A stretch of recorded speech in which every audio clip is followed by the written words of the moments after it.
嗨，大家好，我是坦平树。今天是2025年9月5号。这一期啊，咱们继续聊一聊新能源汽车。咱们看一看啊，这个外媒啊是怎么看待或者报道咱们的新能源汽车的。今天啊，有个热搜啊，说的就是路透社报道，比亚迪把今年550万销售目标下调16%，降到了460万辆，正在面临5年来最慢的年增速。国内有很多媒体转载啊，有的说是路透社报道，比亚迪增长势头减弱，今年销售目标将下调16%。有的直接就说啊，据媒体报道，比亚迪已将今年的销售目标下调16%。这个财联社啊，他转发这个新华财经的报道说，有消息称比亚迪已将2025年销量目标下调16%，销量下调16%。这个不管怎么说啊，就是增长到顶了，出现拐点，这个不是什么好现象啊。所以我看了一下这个路透社，它到底是怎么说的？路透社啊，这个消息的源头啊，在路透社。结果路透社它是昨天啊，它一个报道，它标题叫消息称，随着强劲增长势头降温，中国比亚迪下调了销售目标。然后他说，比亚迪年增长率5年来最慢，比亚迪的新目标低于分析师的预测，比亚迪预计销量为460万辆，此前为550万辆。首先啊，460万辆这个数字也很吓人啊，但是啊，作为目标它下调了，那至少说明这个比亚迪在它的发展过程中啊遇到问题了。我们看到文章怎么说的啊？他说9月4号，路透社2位知情人士表示，比亚迪已将今年的销售目标下调16%至460万辆，因为这家中国电动汽车巨头正面临5年来最慢的年度增长速度，而且其他迹象表明其创纪录的扩张时代可能即将结束。这家中国最大的汽车制造商在3月份向分析师表示，其2025年汽车销量目标550万辆，但据知情人士透露，近几个月来这一目标在公司内部已被多次下调。说上个月啊，该公司内部和选定的供应商传达了至少460万辆汽车的最新数字，以帮助指导规划。对啊，他这个目标一下调，他得通知供应商啊，那他的采购对吧，肯定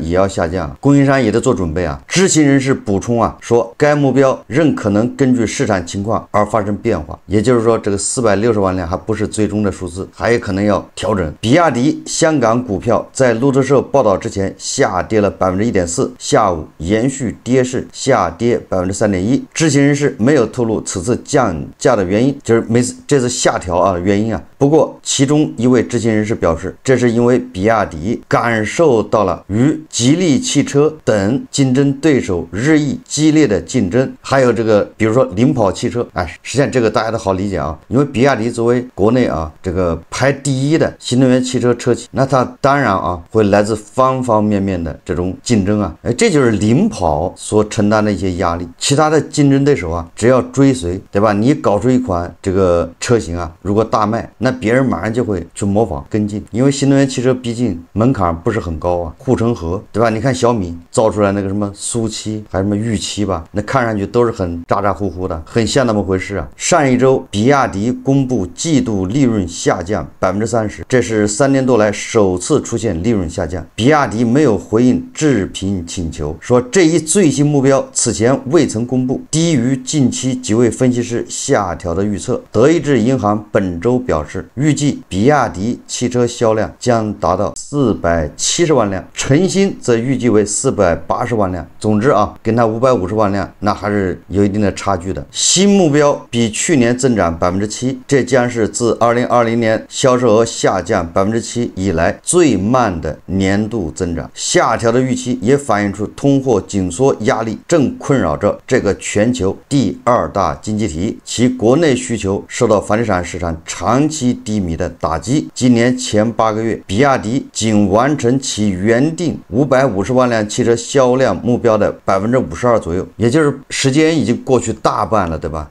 ？2025年时间过去了2/3，但是它的目标只完成短短几年间，比亚迪通过内部完成大部分生产，从一家电动汽车新贵转型为全球最重要的汽车制造商之一，即使在推出尖端功能的同时，也能控制成本。2020年至2024年间，其纯电动汽车和插电式混合动力汽车销量增长了10倍，达到430万辆，全球销量和通用汽车和福特持平。然而，如今该公司已显露出无可否认的放缓迹象，尤其是在其主要的市场中国占其销售额的近80%，并且正处于一场持续多年的激烈价格战之中，也就是咱们所说的内卷呢。路透社6月份报道，比亚迪已减缓其中国工厂的生产速度，并推迟产能扩张。根据路透社对比亚迪申报文件分析以及中国汽车数据平台销售明细，比亚迪7月份经济型轿车销量也低于15万人民币的都叫经济型啊，较去年同期下降9.6%。实际上就是7月份这个比亚迪的销量已经下降了，不仅没有增长啊，但是相比之下，说吉利7月份该价格段汽车销量同比增长90%，那是不是说明吉利汽车部分的抢了比亚迪的这个市场份额呢？吉利高管在8月份的财报会议上表示，吉利已将2025年的年销量目标从271万辆上调至300万辆。这个吉利汽车可是往上调目标啊！比亚迪8月份产量连续第2个月下滑，这是该公司自2020年以来首次连续月度产量下降。这就是路透社啊关于比亚迪下调这个销量目标的一个报道。这个只能说明这个比亚迪啊，在它的发展过程中已经出现拐点。一个公司高速发展的时候啊，很多矛盾啊容易被忽视或者被掩盖，但是它的速度一旦慢下来，那很多问题就会浮出水面。就像咱们举例子，8个缸5个盖子，如果你捂得特别快，好像每个缸都能盖得上，但是你这个捂的速度一旦降下来，音乐一停，对吧？你总有3个缸盖不上。这个新能源汽车的一个分析人士或者叫博主吧，叫卡特里娜·哈姆林，他评论中国的新能源汽车，他说中国汽车制造商正走向崩溃。他是这么评价的他说在外人看来，中国汽车行业势不可挡，像比亚迪这样的本土领军企业和吉利已经取代了那些在2009年率先将中国打造为全球最大汽车市场的国际品牌。他们拥有最先进的电池技术，中国目前是最大的汽车出口国，这促使美国和欧盟对其征收关税。这文章说他说尽管拥有这些优势，但中国许多汽车制造商正走向崩溃。表面上的问题是持续了2年多的恶性价格战，这个也就是咱们老说的内卷主管部门对汽车行业的内卷已经在开始整顿，说竞争已升级为政策制定者所说的内卷，字面意思是卷化这是一个流行词，指的是一场疯狂的自我毁灭的斗争。今年包括长城汽车在内的6家汽车制造商新车平均售价可能会降至2.4万美元左右，实际上就是15万以下人民币以及比亚迪也是这样。他说根据这个有关机构收集的估计数据，这一数字比2021年下降了21%，也就是新车的平均售价比4年前下降了21%。这文章说他说汽车制造商也试图通过内置火锅灶和多屏幕、免费保险和低息贷款等功能超越彼此。这老外评论很有意思他说这个新能源汽车制造商希望通过在火车里面内置火锅灶，实际上就是在新能源汽车里面吃火锅打麻将看电影大屏幕通过这个来彼此追赶超越。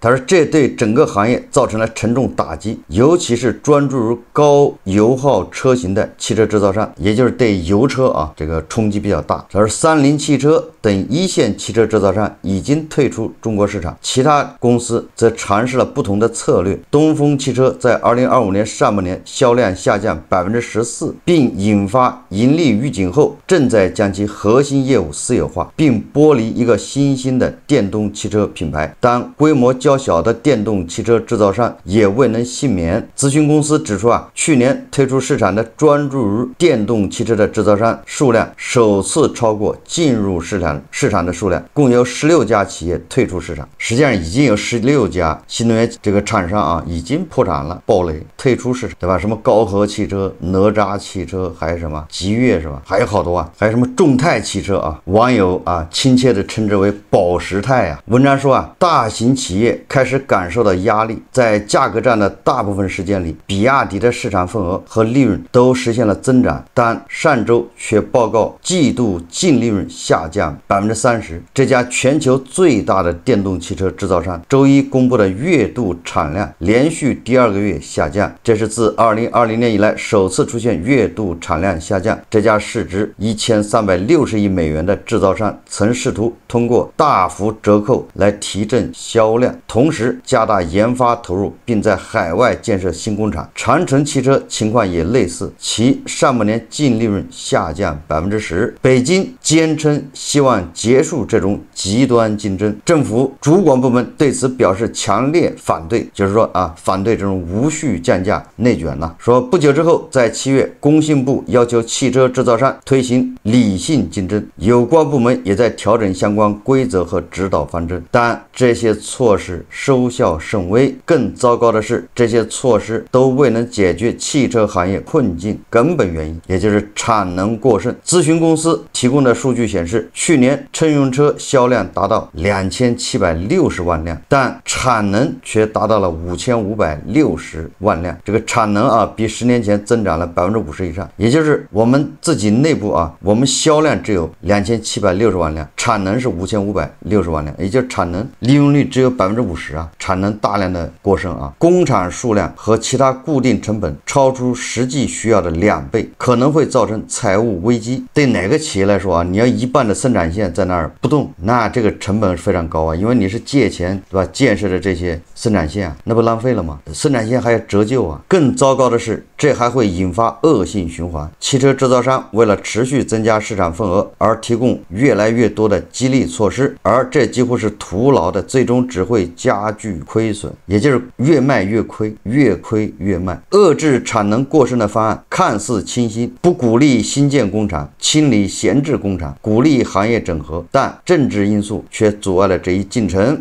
他这文章他这样没说啊，实际上因为咱们这个产能啊跟各个地方政府还有密切关系，只有生产了才有 GDP， 卖得掉卖不掉不要紧，如果你不生产那就没有 GDP 啊。那各个地方政府他为了 GDP， 那他必须要生产，尤其是电动汽车行业，在过去15年里已成为一项战略资产。价格战甚至促使一些中国制造商精进世界领先的技术，从电池、辅助驾驶到自动化生产线。国际同行对此羡慕不已。福特汽车首席执行官对新进者小米这位保时捷模仿者称，他的中国竞争对手远远优于其他竞争对手，限制产能可能会带来经济上的痛苦。资金紧张的地方政府一直在积极鼓励汽车制造商建设或扩建工厂，并提供税收减免、土地和补贴等激励措施。他们甚至还试图恢复已破产的公司，即使一家公司亏损，省级政府仍然可以就其生产的商品申请增值税。即使汽车制造商从未盈利，而投资和创造就业机会仍然是非常可取的，因为地方官员的目标围绕着 GDP 增长。实际上他这一段啊，这个文章意思就是啊，你主管部门说要为了这个防止内卷，对吧？要去掉那个，要淘汰掉落后产能，对吧？鼓励这个并购合并，这样就是减轻内卷了。但是这个跟地方政府的目标又不一致。地方政府，对吧？一个是人家税收，第二个 GDP， 你不让人家生产，那人家增值税从哪儿来？你不让人家生产，那人家 GDP 怎么增长？所以你看啊，地方政府他就拼命的出台优惠这个补贴或者什么优惠措施啊，即便这个企业不行了啊，要倒闭，他还鼓励他生产，对吧？给他解决问题。明明知道这是饮鸩止渴，那也没办法。这个文章说啊，以蔚来汽车为例，他说2020年，当这个亏损的品牌面临财务危机时，他从其工厂所在地安徽省的一个由国有企业牵头的财团获得了10亿美元的现金注入。伯恩恩斯坦的研究人员将此举称为救助或者叫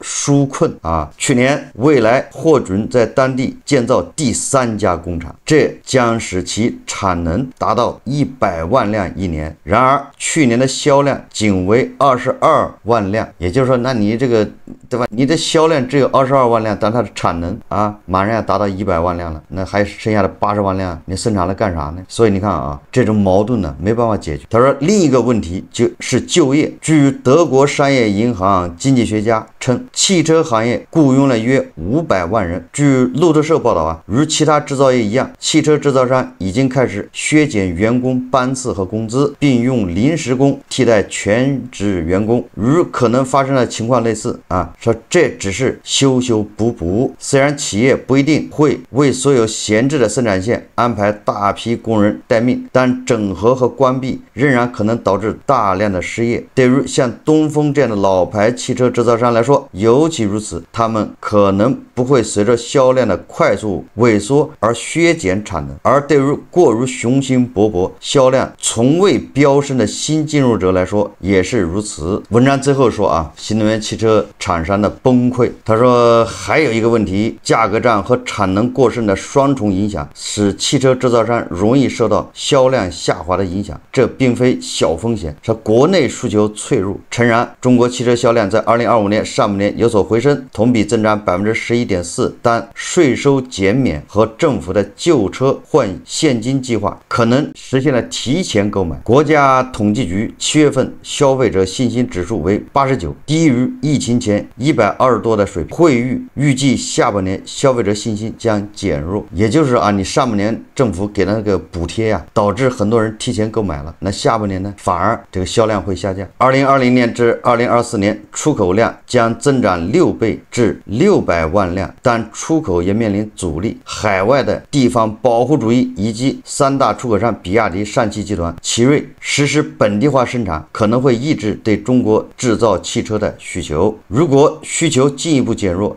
退出将会加速，并变得更加痛苦。什么意思呢？就是国内啊，如果需求进一步减弱的话，那么很多车企啊就要被出清，也就是要倒闭啊，要暴雷的这个过程将更加痛苦。就在5年前，不良汽车资产还能找到买家，买家认为这是进入市场的实惠机会。实际上这个跟房地产行业是一模一样啊，大家换个思路想一下就知道了。2017年对吧，万达的王老板他出现问题了，现金流出问题，那个时候他卖资产，恒大、融创、富力都打破脑袋去抢，根本就不担心卖不掉。那现在呢，王老板在卖他的万达，卖了几年了，都找不到接手的，对吧？在这汽车行业一样啊，5年前你那个汽车厂商如果弄得不好，对吧？遇到问题啊，你还可以卖。那个时候许老板对吧，不是买吗？对吧？恒大汽车买，拿几百亿去买。但是现在如果你这个新能源汽车厂商如果是遇到困难、破产或者是重整，根本就没有接手，就这个意思。因为整个的产能都过剩。他这文章说啊，他说例如现已破产的房地产巨头中国恒大，通过收购破产的豪华汽车制造商法拉第未来、萨博子公司啊，以及其他的一些零散资产，拼凑出一个完整的汽车业务，就是恒大汽车啊，也就是许老板雄心壮志啊，买。他说，但最近此类交易，包括2024年收购中国恒大新能源汽车本身的交易，以及百度支持的威马汽车的交易，都遭遇了挫折。也就是现在的这新能源汽车的资产找不到接手的，实力较弱的厂商不太可能拥有理想的知识产权，而且在供应过剩的情况下，他们的生产线价值不高，整合或许仍需交易，但破产和裁员似乎难以避免。如果没有突然大幅增长的需求，中国汽车行业的大片领域将面临财务崩溃的危险。这个文章作者叫卡特里娜·哈姆林，他是一位好像是说什么新能源汽车领域的这个专栏作家、评论人士，曾担任过上海商业评论杂志的副总编辑。这么看来呢，应该是胡一进老师的同行。当然，这个也是他一家之言，他分析的这个思路和逻辑基本上没什么毛病啊。产能过剩，对吧？内需不振，这就像